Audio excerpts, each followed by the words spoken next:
En la palabra de Dios tenemos un montón de mandamientos, cosas que Dios nos dice directamente que tenemos que hacer. También tenemos un montón de cosas que Dios nos dice directamente que no tenemos que hacer. Y estas son cosas que hacer y no hacer. Pero también hay una serie de características que todo cristiano, que todo verdadero discípulo e hijo de Dios debe tener para ser eso, un cristiano verdadero. Y son características, por ejemplo, una de ellas es el amor al prójimo. Amar al prójimo significa mucho. Y de hecho en un versículo para allá dice que si tú no amas al prójimo, si no amas, es como si no hubieras conocido a Dios, porque Dios es amor. Y el que conoce a Dios, ama. Y si no amas, pues básicamente no has conocido a Dios.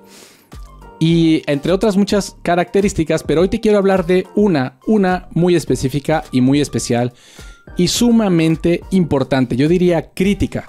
Es una característica crítica y fundamental que todo cristiano debe tener. De todas las épocas de la existencia de la historia, todos los cristianos debemos tener esta característica. Y no quiero echarme porras a mí, ni mucho menos, al contrario, quiero compartirlo contigo. Considero que desde chico Dios me dotó con esta característica. Yo creo que sí, porque bueno, Dios nos conoce antes de que nosotros le conozcamos a Él. Entonces, quiero hablarte de esta característica, pero antes me presento. Si no me conoces, mi nombre es Luis y estás en algo que llamo un discípulo de Cristo. Yo soy un discípulo de Cristo y aquí compartimos un poquito de la palabra de Dios.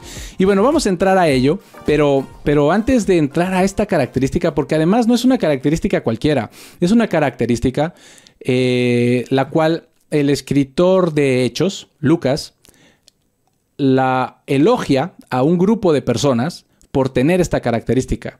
Y no solo las elogia, la compara con otro grupo de personas que no tenía esta característica, a la cual Pablo en el futuro, o bueno, después, Pablo les escribe, oigan, tienen que tener esta característica. Está muy interesante. Vamos a primero, antes de escuchar este elogio y decirte de quién está hablando y cuál es la característica, vamos a leer en el capítulo 8 del Evangelio según Juan.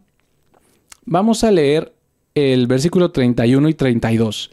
Vamos a empezar esta charla con este versículo y terminaremos con este mismo versículo la charla. Yo considero que va a ser cortita, pero bueno.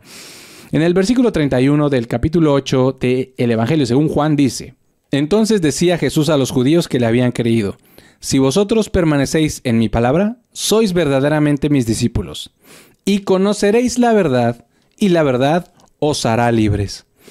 Aquí está muy interesante, muy importante, y es muy profundo estos dos versículos. Para ser libres, hay que conocer la verdad.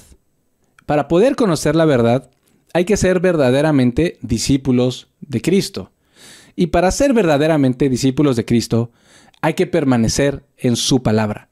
¿Y qué es permanecer en su palabra? Es hacer todo lo que Él nos dice que hagamos y dejar de hacer todo lo que Él nos dice que dejemos de hacer. Básicamente, si tú quieres conocer la verdad y por ende que la verdad te haga libre, tienes que ser un discípulo de Cristo. Es decir, tienes que permanecer en su palabra. Sin lugar a dudas y sin ningún tipo de nada. Permanecer en su palabra. Vamos a dejar estos dos versículos en nuestra mente, porque regresaremos a él al final. Pero ahora sí, vámonos directamente a ver esta característica que caracterizaba, valga la redundancia, a este grupo de personas judías y no judías que no eran cristianos en ese momento, pero usaron esta característica para hacerlo. Está en el capítulo 17 del libro de Hechos. Y bueno, aquí el contexto es que Pablo iba, bueno, no iba solo, pero estaba en Tesalónica, una ciudad a la cual fue a predicar. Los judíos lo escucharon, muchos creyeron y muchos otros dijeron, no, esto no puede ser verdad. Entonces hicieron ahí una revuelta, hicieron una revuelta con el pueblo para que les quitaran la vida a Pablo y a Silas, pero lograron escapar de ello. Y vamos a saltarnos directamente al capítulo versículo 10 del capítulo 17 del libro de Hechos. Mas los hermanos inmediatamente de noche enviaron a Pablo y a Silas a Berea, los cuales cuando llegaron entraron en la sinagoga de los judíos. Pablo y Silas llegaron a una ciudad llamada Berea, y cuando llegaron se metieron a la sinagoga de los judíos. Versículo 11. Y fueron estos más nobles que los de Tesalónica, en que recibieron la palabra con toda prontitud de ánimo, escudriñando cada día las Escrituras, si estas cosas eran así. Así que creyeron muchos de ellos, también de mujeres griegas honorables y de varones no pocos. Y bueno, hasta ahí. Voy a leer el 11 otra vez. Aquí está el elogio. Y fueron estos más nobles que los de Tesalónica, en que recibieron la palabra con toda prontitud de ánimo, escudriñando cada día las Escrituras, si estas cosas eran así. El elogio es que fueron, no dice que fueron mejores, pero que dice que fueron más nobles este grupo de personas en la ciudad de Berea que los de Tesalónica. ¿Por qué? Porque recibieron con prontitud de ánimo, es decir, con mucha alegría, con entusiasmo, recibieron la palabra que Pablo y Silas estaban predicando. Y no solo eso, que cada día escudriñaban las Escrituras para ver si lo que ellos les decían era verdad. Aquí está la característica que caracterizaba, valga la redundancia, al grupo de personas en Berea que ponían a prueba, que ponían en tela de juicio todo lo que Pablo y Silas estaban predicando a ellos en Berea. Y es un elogio que les da Lucas en el libro de Hechos, pues narrando todo lo que vivieron, ¿no? En esta implantación de la iglesia, en este nacimiento de la iglesia.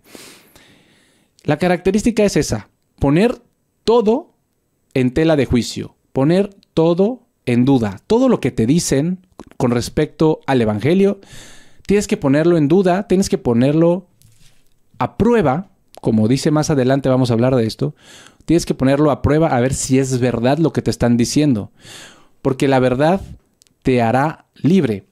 Y al principio te comenté que esta es una característica que yo considero que desde niño tengo. Los maestros hablaban con mis papás de que no era posible que yo me la pasara discutiendo todo el día en el colegio con los profesores, porque no entendía yo por qué las reglas que nos daban tenían que ser así. Nos decían que hiciéramos tal o cual cosa y yo decía, ¿pero por qué? ¿Pero por qué? ¿Por qué lo que me estás diciendo es así? ¿O por qué lo que me estás enseñando es así? Bueno, era un niño, era un adolescente que no tenía mucha guía de cómo usar esa habilidad o esa característica que Dios me dio. Pero ahora sí que ya sé cómo, y está aquí muy fundamentado en la Biblia. Está fundamentado en la Biblia. Nuestra característica debe de ser de poner a prueba todo. Y es más, los que lo hicieron recibieron el elogio. El elogio en el libro de los Hechos en el capítulo 17. Y muchos de ellos que hicieron eso, que pusieron a prueba lo que Pablo y Silas les estaba diciendo, muchos de ellos creyeron y se convirtieron y aceptaron el evangelio. Así que hay que poner a prueba todo eso. Donde, además, algo les pasó a los de Tesalónica, porque vemos que dice que fueron más nobles que los de Tesalónica porque recibieron la palabra con prontitud de ánimo y pusieron a prueba las Escrituras a ver si escudriñaron las Escrituras a ver si lo que les estaban diciendo era cierto. Entonces, hace la comparación el escritor de Hechos de los de Berea con los de Tesalónica, ¿no? ¿Y qué les escribe Pablo a los tesalonicenses? Es decir, a los de Tesalónica. Les escribe en el capítulo 5, en la primera epístola a los tesalonicenses, en el versículo 21. Probad todas las cosas, retened lo que es bueno. Es muy interesante que Pablo les dice a los de Tesalónica, ¿no? Probablemente se acordaba de sus días en Tesalónica, de todo lo que sufrió en Tesalónica, de cómo le fue de duro estando allá implantando la iglesia, llevando la palabra, el evangelio a Tesalónica. Seguramente se acordó de lo mal que la pasó y les dijo, oigan, tesalonicenses, recuerden, por favor, pongan todo a prueba. Probad todas las cosas y retengan lo que es bueno. Y más allá, ¿qué es esto de probar todo y retener lo bueno? Vamos a leer en la primera carta de Juan, en el capítulo 4. Y yo creo que esto es para cerrar la pinza de esto que estamos hablando. Amados, no creáis a todo espíritu, sino probad los espíritus si son de Dios, porque muchos falsos profetas son salidos en el mundo. Así es, queridos amigos o hermanos que me están escuchando hoy, para poder conocer la verdad y que la verdad nos haga libres, hemos de ser verdaderamente discípulos de Cristo. Y para ser verdaderamente discípulos de Cristo, tenemos que permanecer en su palabra. Y permanecer en su palabra es hacer todo lo que Él nos dice que hagamos y dejemos de hacer todo lo que Él nos dice que no hagamos.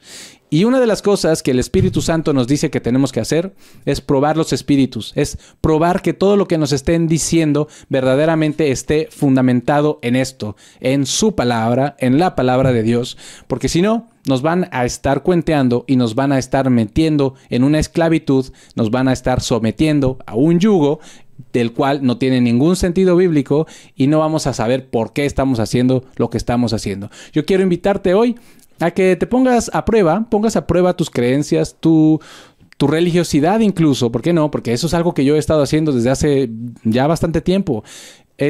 ¿Por qué estoy haciendo lo que hago? ¿Por qué creo lo que creo? ¿Dónde dice eso? ¿Dónde está eso en la Biblia? ¿Dónde está que tengo que hacer tal o cual cosa? ¿Dónde está que tengo que pensar, decir o hacer o creer tal cosa?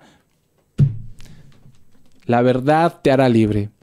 Para conocer la verdad y que te haga libre esta verdad, tienes que ser un discípulo de Cristo y tienes que permanecer en su palabra, y eso quiere decir que tienes que hacer lo que Dios te manda a hacer. Hay una canción que me gustaba mucho cuando, bueno, todavía me gusta, es muy buena, es de un grupo estadounidense, o no, yo no sé si será canadiense, pero no importa, ni siquiera te voy a decir cuál es el grupo, pero en una de sus estrofas dice: cuestiona todo